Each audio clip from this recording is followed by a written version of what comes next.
ሰላም ጤና ይስጥልኝ ውድ የቻናላችን ተከታታዮች እንኳን ወደዚህ ልዩ ዝግጅታችን በሰላም መጣችሁ። ዛሬ በሀገራችን የሪል ስቴትና የኢኮኖሚ ሴክተር ውስጥ ትልቅ ታሪክ የሚሰራ በርካታ ሰዎችን ሲያነጋግር የነበረ አዲስና አስደሳች ዜና ይዤላችሁ ቀርቤያለሁ።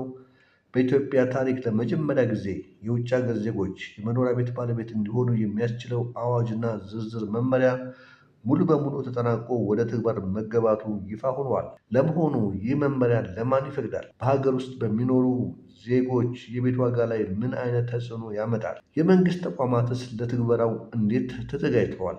በዛሬው ቪዲዮአችን በአዋጅ ቁጥር 1388 ህዝባር 2017 እና በአዲሱ አፈጻጸም መመሪያ ቁጥር 1147 ህዝባር 2018 ዙሪያ የወጡትን አዳዲስ መረጃዎች በዝርዝር እንዳስሳለን።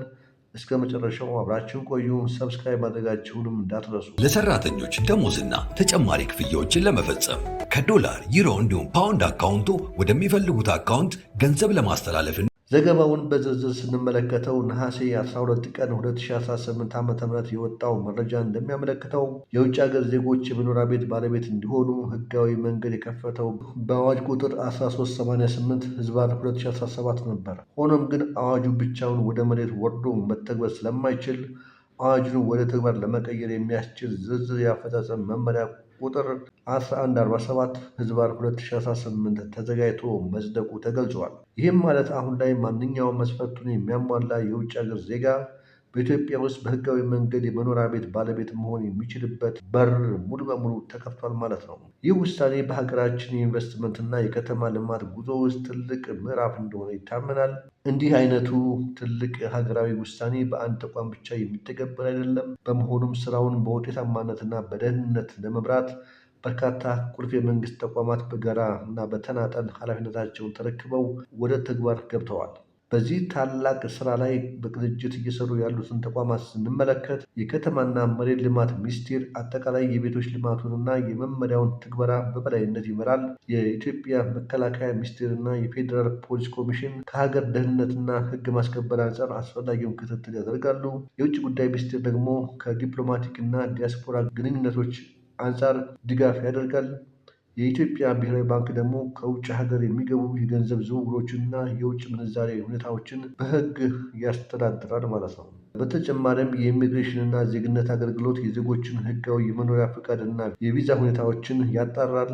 የኢትዮጵያ ኢንቨስትመንት ኮሚሽንም በበኩሉ ከኢንቨስትመንት ሳቢነትና ፍሰት ጋር የተያያዙ ሁኔታዎችን ያመቻቻል ተብሏል። እነዚህ ተቋማት በጋራ ባደረጉት የምክክር መድረክ መመሪያውን መነሻ በማድረግ ቀጥታ ወደ ተግባር ለመግባት ዝግጁ መሆናቸውን አረጋግጠዋል። እንግዲህ አንዳንዶቻችሁ ይህ አሰራር በሀገር ውስጥ ዜጎች የቤት ዋጋ ላይ ጫና አይፈጥርም ወይ ብላችሁ ታስቡ ይሆናል። ለዚህ ጥያቄ የከተማና መሰረተ ልማት ሚኒስቴር ክብርት ወይዘሮ ጫልቱ ሳኒ ግልጽ ማብራሪያ ሰጥተዋል። ክብርት ሚኒስትሯ እንደገለጹት በዜጎች ላይ ጫና አይፈጥርም። አሰራሩ በሀገር ውስጥ የሚኖሩ ዝቅተኛና መካከለኛ ገቢ ያላቸው ዜጎች የቤት ፍላጎትና አቅርቦት ላይ ምንም አይነት አሉታዊ ጫናን የማያሳድርም ሆኖ የተቃኘ ነው ብለዋል። በተጨማሪም የቤት አቅርቦትን ያሳድጋል ሲሉ በዘርፉ የሚገቡ አዳዲስ የውጭ ሀገር ኢንቨስትመንቶች አጠቃላይ የቤት ልማት አቅርቦትን በከፍተኛ ሁኔታ እንዲያድግ ያደርጋሉ ሲሉ ገልጸዋል።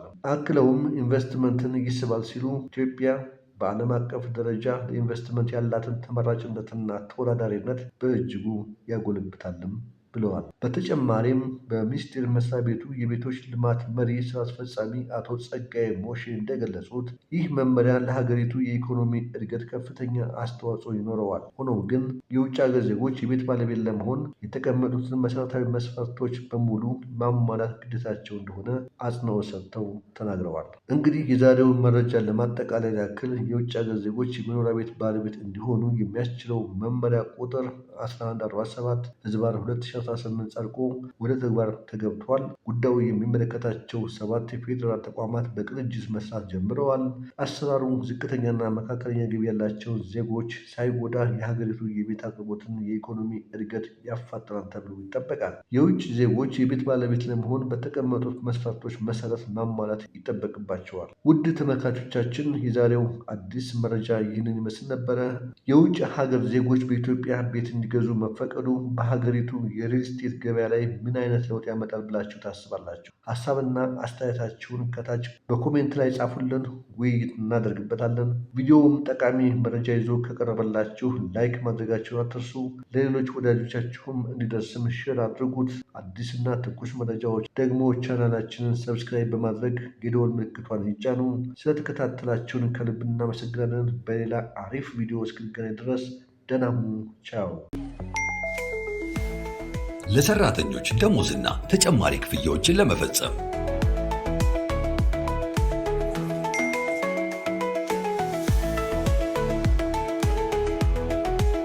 ከዶላር፣ ዩሮ እንዲሁም ፓውንድ አካውንቶ ወደሚፈልጉት አካውንት ገንዘብ ለማስተላለፍና ክፍያ ለመፈጸም የረጅም ጊዜ የባንክ ስቴትመንቶችን በቀላሉ ለማግኘት የበረራ ትኬትን ካሉበት ሆኖ ለመግዛት እንዲሁም ማረጋገጫ ደረሰኝን ለማግኘት በተጨማሪም የተለያዩ ድርጅቶን ክፍያዎች ለመፈጸም የኢትዮጵያ ንግድ ባንክን የኢንተርኔት ባንኪንግ አገልግሎት ሲመርጡ በየትኛውም ጊዜና ቦታ ፈጣን እንዲሁም ጥራት ያለው የኢንተርኔት ባንኪንግ አገልግሎት ለማግኘት ያስችላቸዋል። የኢትዮጵያ ንግድ ባንክ ሁሌም የሚተማመኑበት ባንክ።